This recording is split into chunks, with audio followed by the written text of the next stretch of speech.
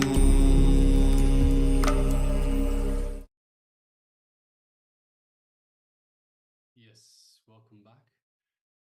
So those were some wonderful revelations by the Supreme Pontiff of Hinduism on how to make the physical layer strong. So continuing with the same topic, the same thing, let us now move into the next segment, which is a meditation. So requesting everyone, let us get ready for this meditation. The Supreme Pontiff of Hinduism, Swamiji, will take us through this meditation. So it is a guided meditation. So requesting everyone, let us sit comfortably. So whether you sit on the floor or on a chair, just make sure that you are sitting with the head, neck, and spine in a straight line. Once again, so this does two things. It allows for the free movement of the Kundalini energy. And with that, it allows for the second thing, which is to pay more attention. It allows you to better focus. So this posture allows you to better focus, to have a better attention for the Supreme Pontiff of Hinduism as he reveals truths, sacred truths, and takes us through these various steps of the meditation process itself. So let us get ready for this meditation. Sit comfortably with the head, neck, and spine, and bring your full awareness. And as we move into this meditation for the physical layer, let's begin.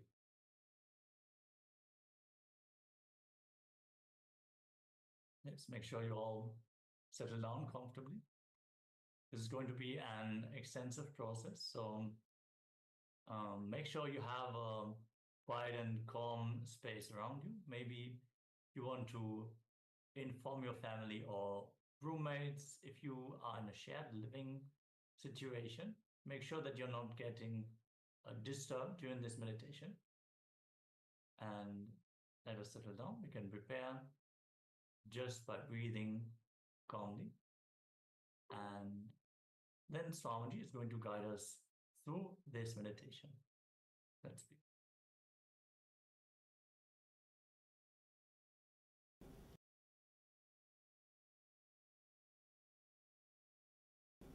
Now, this is the meditation technique to awaken, to make your whole physical body strong and alive.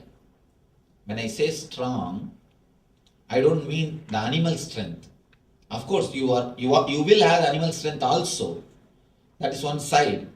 But above animal strength, there is a thing called energy. When I say the energy, see, animal strength means just you can lift any weight for 10 minutes, that's all. But energy means continuously rejuvenating itself. 24 hours you will be alive. You will never feel tired, dull. This is the two difference.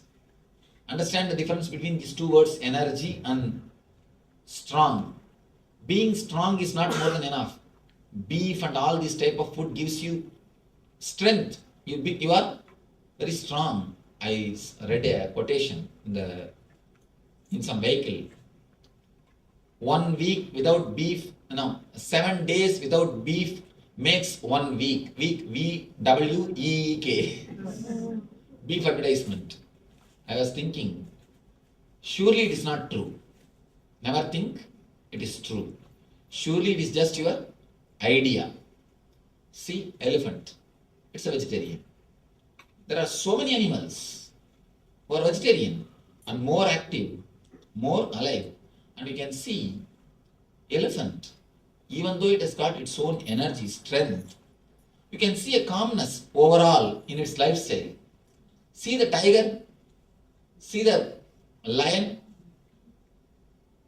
you can see a deep restlessness continuously in them. Either they are asleep or they are putting somebody into sleep. That's all. That is the way they live. Now, it is time for us to enter into a meditation technique of physical body. It's a two-level technique. First thing, you are going to tense your body step by step from legs to toe, by tensing every part step by step, you are going to create the maximum awareness. Whatever toxins you have collected, stress you have collected, energy clads you have done, you created, you are going to melt everything. You are going to clear everything away. All the toxins, all the tension, all the stress will be cleansed. Whatever toxins you have accumulated, actually, just like a blood clot, there is a thing called energy clot. The energy does not move in that region freely. That's why the pain starts, pains. This technique will remove the energy clots. It will remove the energy clots. Step by step, we will go from feet to the head. Next, we will come down from head to feet by breathing, inhaling and exhaling every individual part.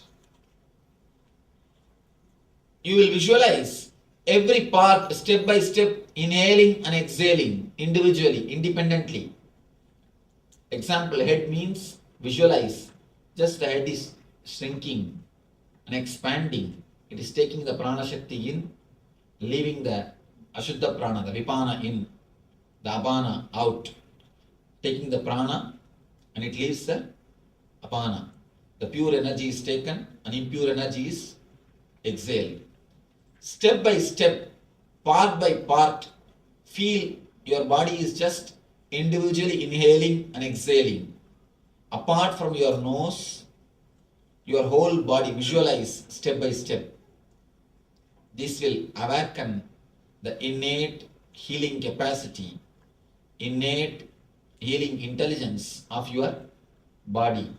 It will awaken the innate rejuvenating capacity of your body. Understand? First we will go from down to up by tensing it. Second we will come from up to down by breathing, totally relaxed and utterly breathing every part of the body. So this will remove all the pains and it will totally awaken the healing capacity, healing intelligence of your body. Any doubts in the meditation technique? I'll guide you. A step mentally, create maximum pressure in that area. Create the maximum, if your leg means, just feel mentally you are creating a maximum pressure in that area. Feel as if you will burst. Create that much of pressure and tension in that area as much as possible. Step by step, I myself will guide you. Please get ready, remove the chairs. You are supposed to lie down, so make enough space now itself to lie down and tie the ribbon.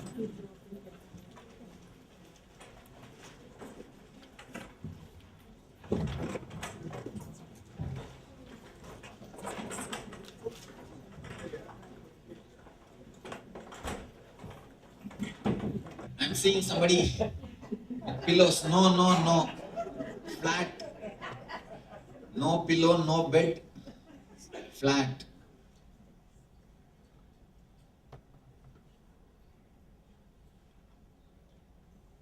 Somebody is getting ready to sleep. No side. You should be clearly on your back.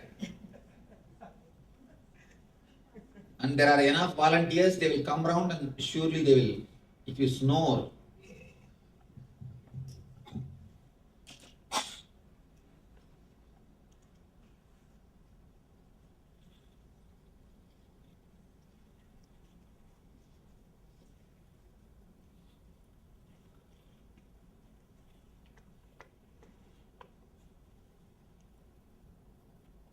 Start inhaling and exhaling as slowly but as deeply as possible.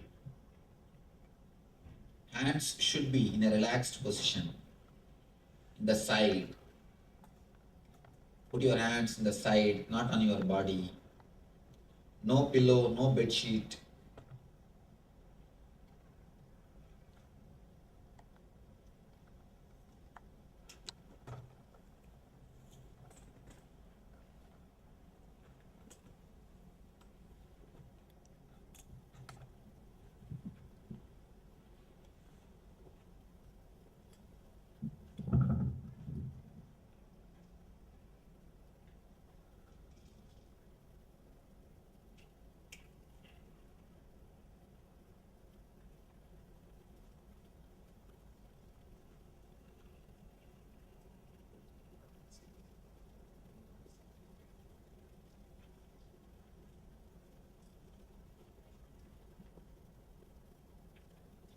Inhale and exhale as slowly and as deeply as possible.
Start traveling towards your feet.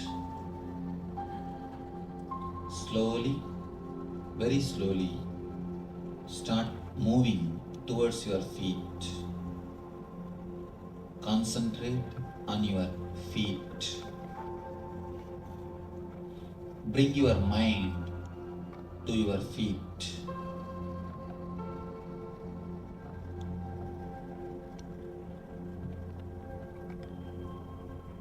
Centralize yourself totally in your feet.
Start tensing your feet.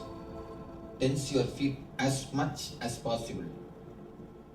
Maximum possible. Give the maximum possible pressure to your feet.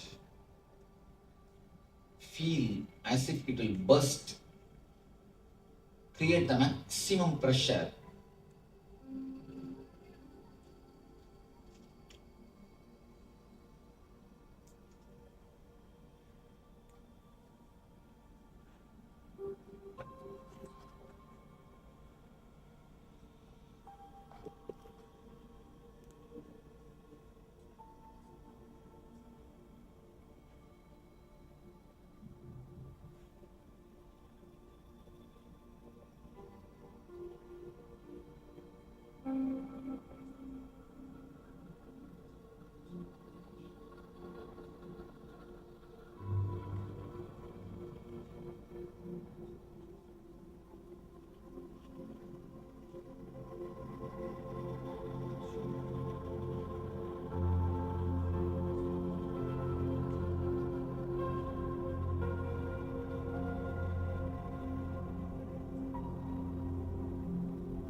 Tense your feet as much as possible.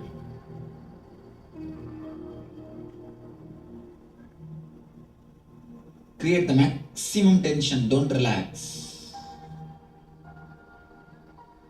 Feel as if you will burst.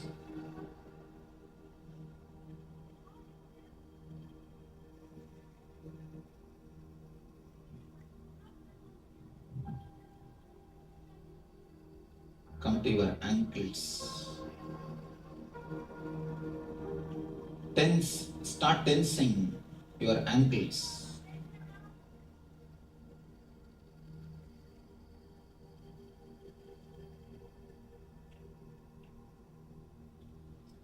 Below the knee, tense the whole body. Below the knee, tense your whole legs.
Tense your knees.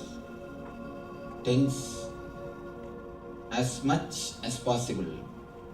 Feel as if you will burst.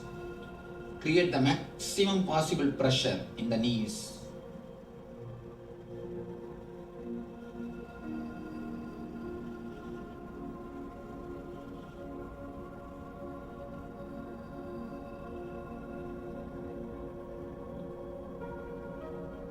Don't relax, just tense.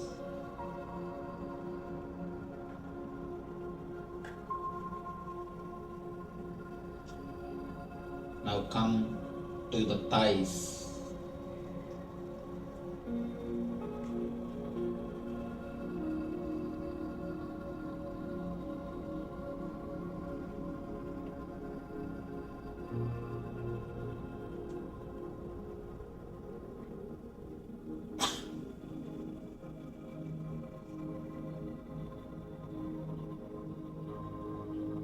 Tense your thighs as much as possible.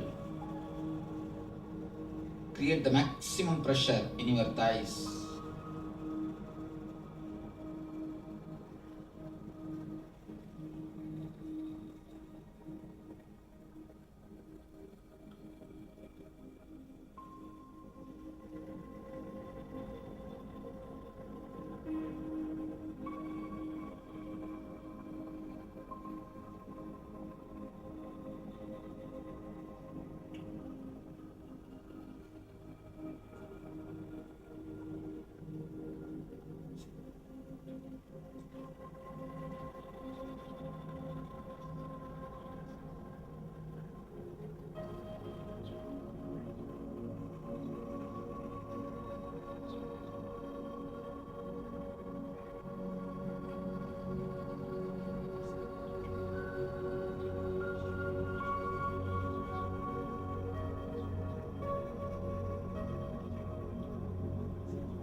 Tense your hip portion as much as possible. as much as possible. Create the maximum possible pressure in the hip region.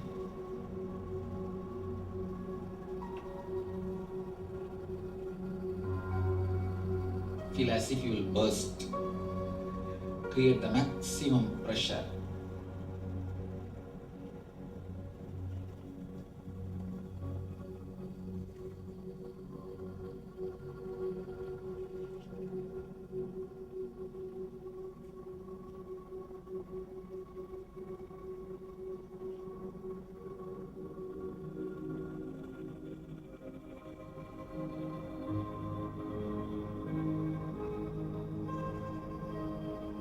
Come to your stomach, navel center. Create the maximum pressure in your navel center.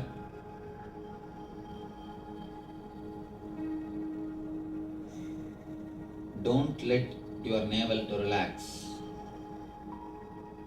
Create the maximum pressure.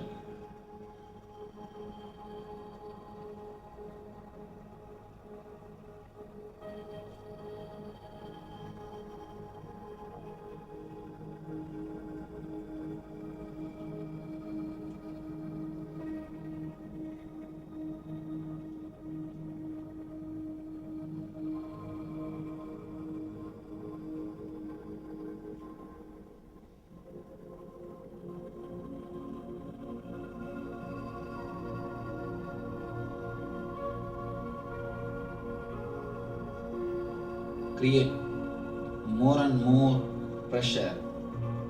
Don't allow your body to rest. No movements.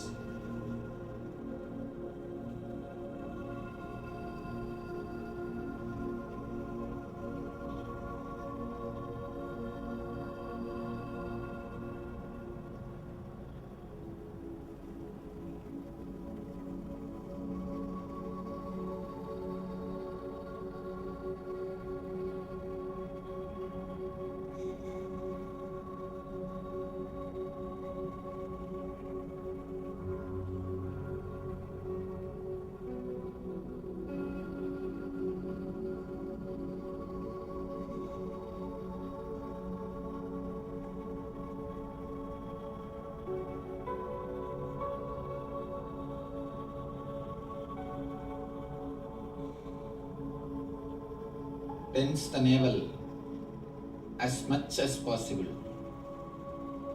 Create maximum pressure inside the navel. Now come up to the chest level. Create the maximum pressure in your chest region.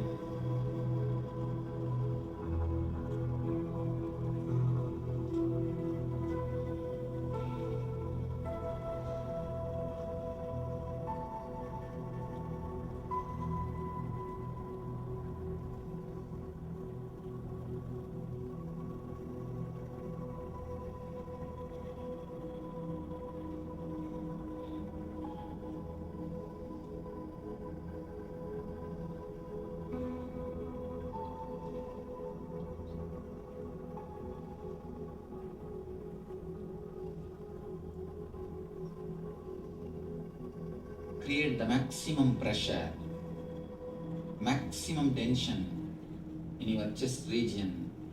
Feel as if your heart will burst.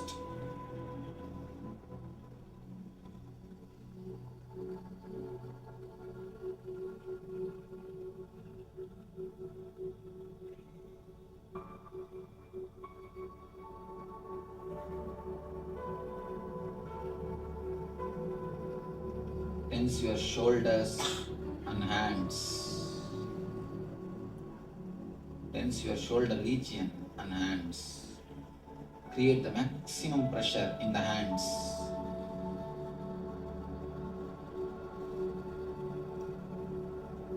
Tense your hands to the extreme level. Don't relax. Continue to tense. Again and again and again, continue to tense.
Tense the neck area, the neck region.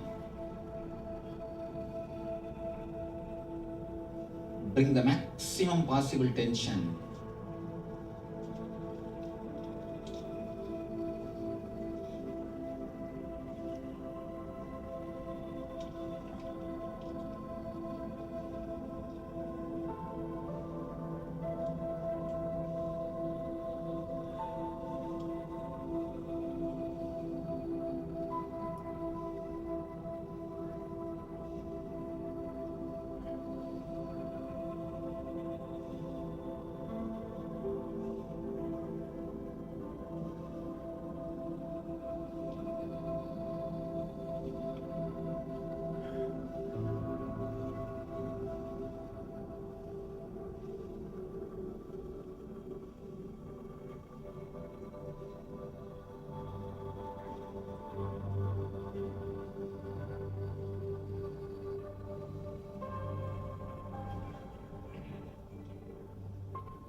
Tense the face.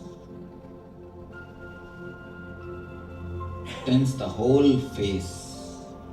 Eyes, ears, mouth, cheek. Tense the whole face.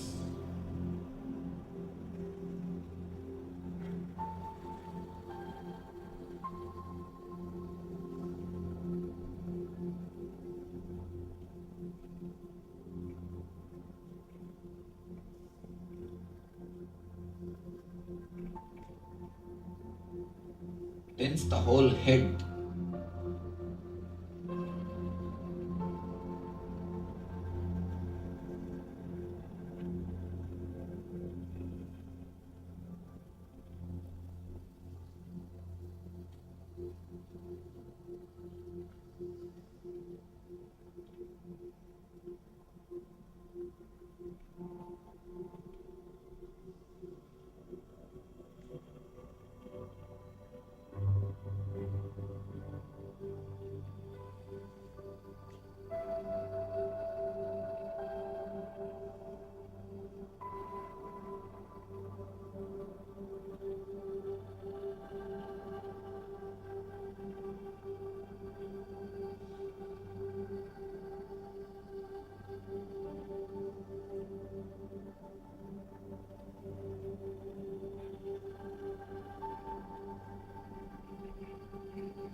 one moment, tense the whole body maximum.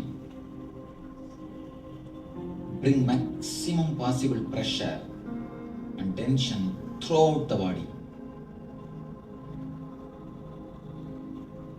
Up, up, up. Relax.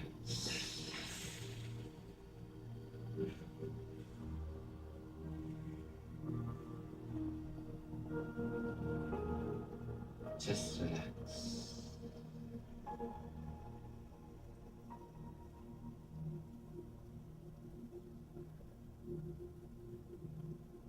Just relax.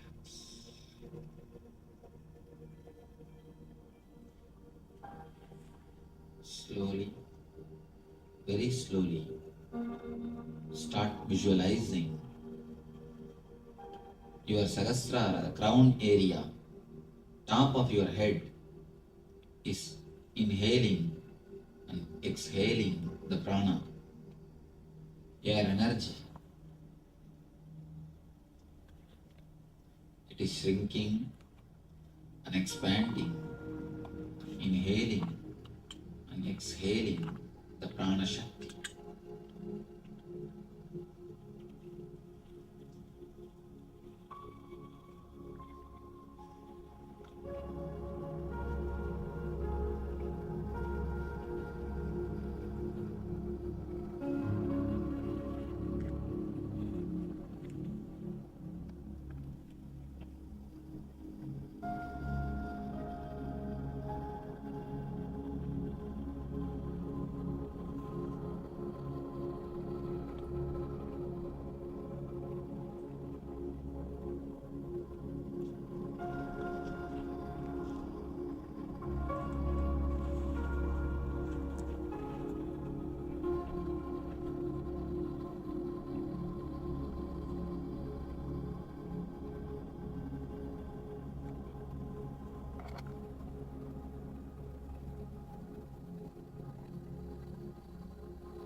Visualize clearly.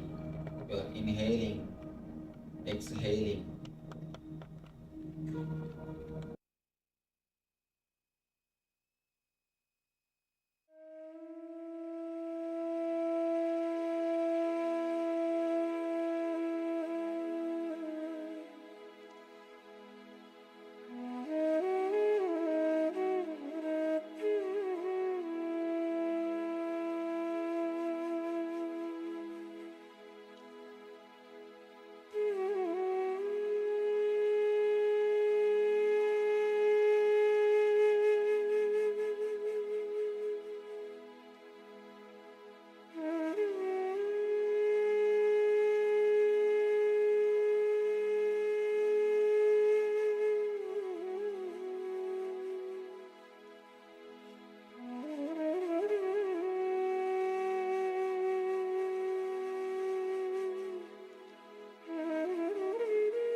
I welcome you all with my love and respect.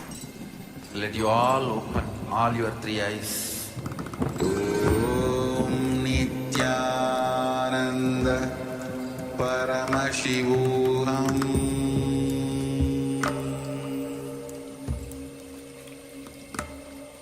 Om Nithyananda Paramashivoham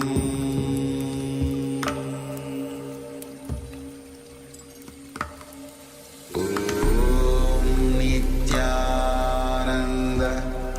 Paramashivoham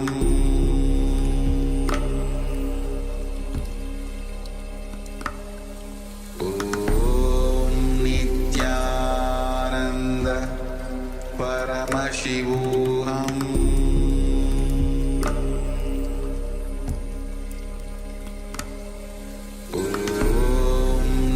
Nithyananda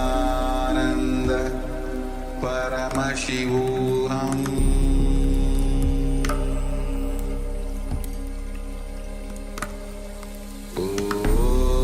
Nithyananda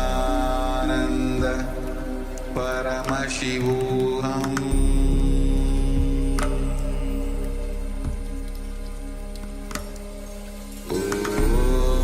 Nithyananda Paramashivoham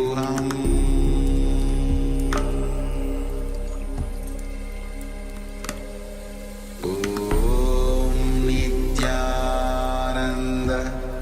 Paramashivoham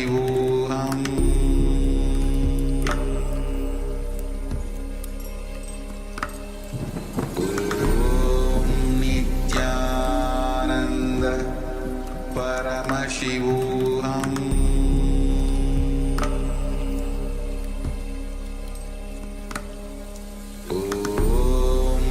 Nithyananda Paramashivoham Nithyananda Paramashivoham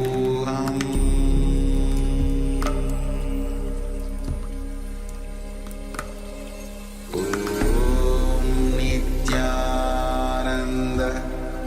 Paramashivoham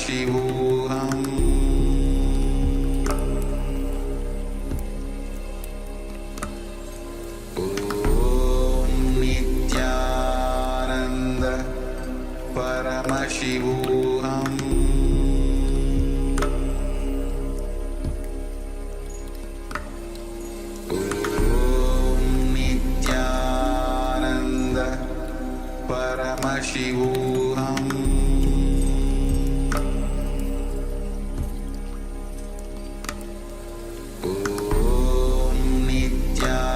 Nithyananda Paramashivoham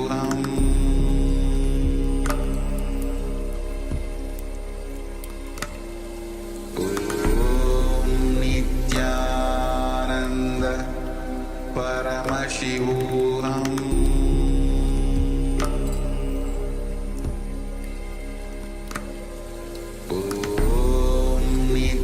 Nithyananda Paramashivoham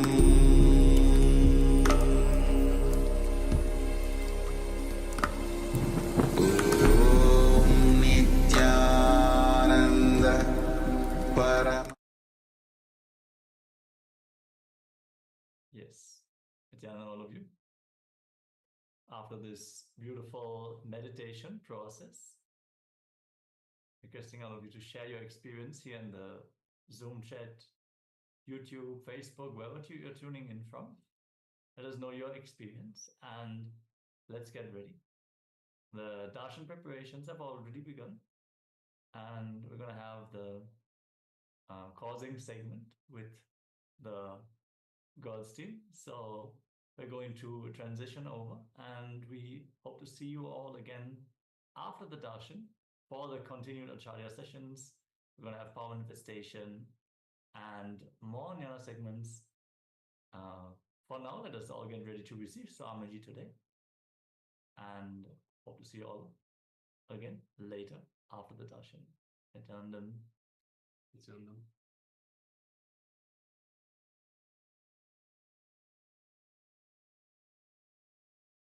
This flute of Krishna, right? So it went to all the bamboos and like the bamboos was then Krishna asked, which of you are going want to become my flute? Right. And this bamboo decided, okay, let me give up my identity. Let me give up my identity and let me hold the Krishna's hand. He has mature understanding that I'm going to be with Krishna forever. Understand? If I sacrifice myself, my identity, if I decide to drop my ego, become open, I'll be remembered forever with Krishna. this bamboo decided to be a hollow. So naturally, what did Krishna do? He took it and made it as a flute. It is through that only the beautiful music was being played, and all the gopikas was able to enjoy the beautiful music Krishna was blowing through his flute, playing through his flute. Gopikas were jealous, right? This being Krishna 24/7. How was it? Like literally, it is only through Krishna's grace that this flute is even giving. Like even the sweet, melodious music also, it's only because of Krishna. And how this flute is. So Gopikas was jealous about it.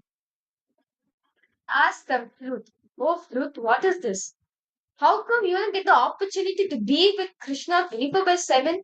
To be with him every time? How is it possible?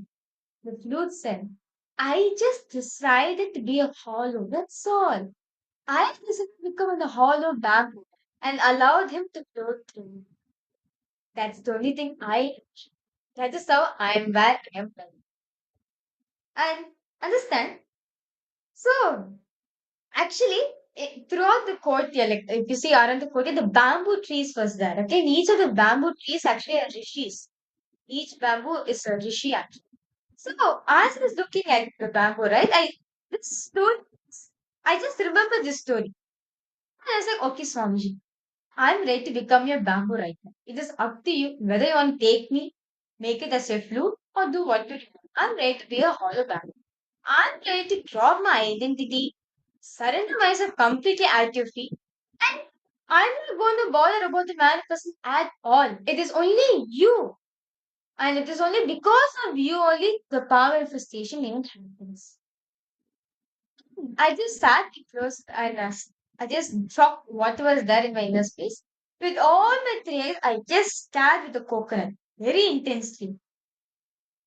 And the person, right, the devotee was holding the hand, the coconut was starting to tremble, just starting to vibrate slowly, very fast, it's starting to vibrate. Like it was vibrating in the hand, and immediate, like after few seconds of like vibrating to its peak, it just jumped from her hand to her lap. She was like, the coconut jumped. She was like, the coconut jumped. And she was like, Mom, what did you do, Mom? For 1.5 hours we were sitting, and what just happened? I said, Ma, it is just the Swamiji. When you allow him to transcend, it's only through that oneness space only. When you decide to drop your ego, when you decide to drop your ego, simply power manifestation starts flowing through. And see, actually, I would also like to share a similar incident. Actually, this was also during the courtyard time, and for the same power of consciousness of matter. So, how Mahavira was sharing that her head was not moving. For me, when after Swamiji went and like, after Swamiji initiated was all, I went and I sat and I was thinking, how is matter going to move? How can I do this? But I was like, okay, let me try, let me sit and do. Swamiji has initiated us. So I sat and we can literally not even 2 minutes to coconut.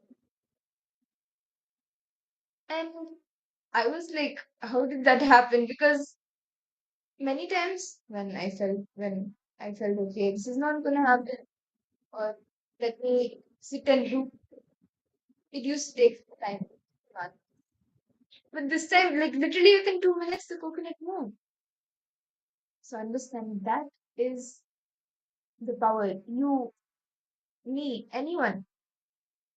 And how Arunagiri Yogeshwara gave that experience to Swamiji. Swamiji is giving that very same experience to all of us. The space of oneness. And it is through that you can also experience the Paramashiva Bhakti, the pure space. Change that, transform that into Paramashiva Jnana and Paramashiva Vijnana, where Swamiji himself knows you in and out, whatever is there internally, externally, every single thing Swamiji knows. Swamiji will guide you. When you experience that space of Paramashiva Jnana, and that you experience in the Paramashiva Sena program. And as Swamiji manifested for all of us to attend to each and every one of us out of that very compassion, he has even opened up the next seasons, the next 2 batches. And it's starting in less than 20 days from now. I can say January 13th. The next season of Paramashiva Sena begins. And you can become a part of that Paramashiva Sena program. You can become a Paramashiva Sena member, a Rajsabha member of KAILASA, experiencing, being Swamiji's very own extension.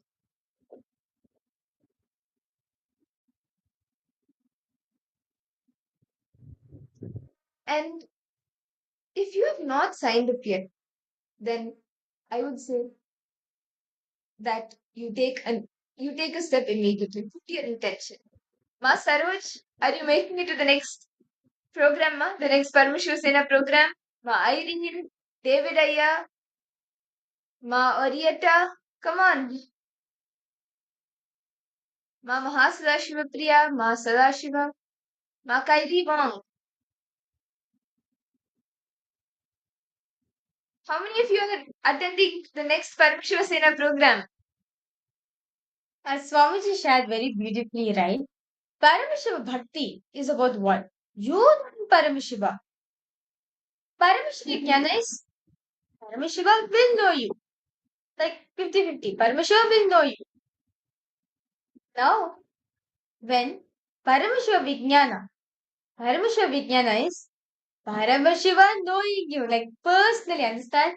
Like if you, as Swami, like literally in the Paramashiva Sena program, like you can literally experience the different dimension of Swamiji all together. Like as Swamiji said, in the Paramashiva Sena program, he will know you personally, end to end, to your very name. He will know you personally. And if you want to experience that dimension of Swamiji, Paramashiva Sena is for you. And you can become a cause for a higher cause by attending the Paramashiva Sena program. You can become the cause for a higher cause. And I'm sure many of us would have had some or the other desires, right? Okay, I see, you may see someone suffering, your friend, relatives, or the society at large. And you feel, okay, maybe I should contribute in some way or the other. But you need some starting point. Paramashiva Sena program is one place where you can start. Because you cause for a higher cause. You become the causer for a higher cause. And it is not just anything normal, because manifesting Swamiji through you, experiencing Swamiji knowing you, and being Swamiji's very own extension, and going on enriching is not something simple or not something that everyone gets. If you at this Paramashiva Sena program, and if you have the intention and you make it, then you will actually experience a breakthrough. Because the way Swamiji guides each and every participant, the time Swamiji gives for each and every person, you will have a shift, you will experience a breakthrough.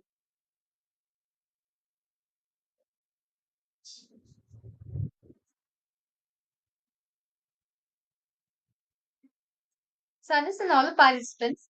So as in the Paramashiva Sena program, Swamiji is going to be training you personally, each and every person. Like Mr. Roman, what Satsang Swamiji would say. Even though all of you are like, you come to me as a mass, right? Why? But I attend to you one by one. Each and every one of you, right? He attends to all of us one by one by one. He treats each and every one of us as an individual. That's what Swamiji says in the Paramashiva Sena. You are going to become me. you are going to experience, you are going to become Swamiji. You're going to be radiating that confidence as you are going to be radiating Swamiji as you're going to be becoming the ambassador of Swamiji. So right now, all the participants, let us now fill ourselves into the space of karma, of bhakti, oneness. Let all of us experience the beautiful oneness with Swamiji as we now get ready to prepare ourselves for the Sankirtan.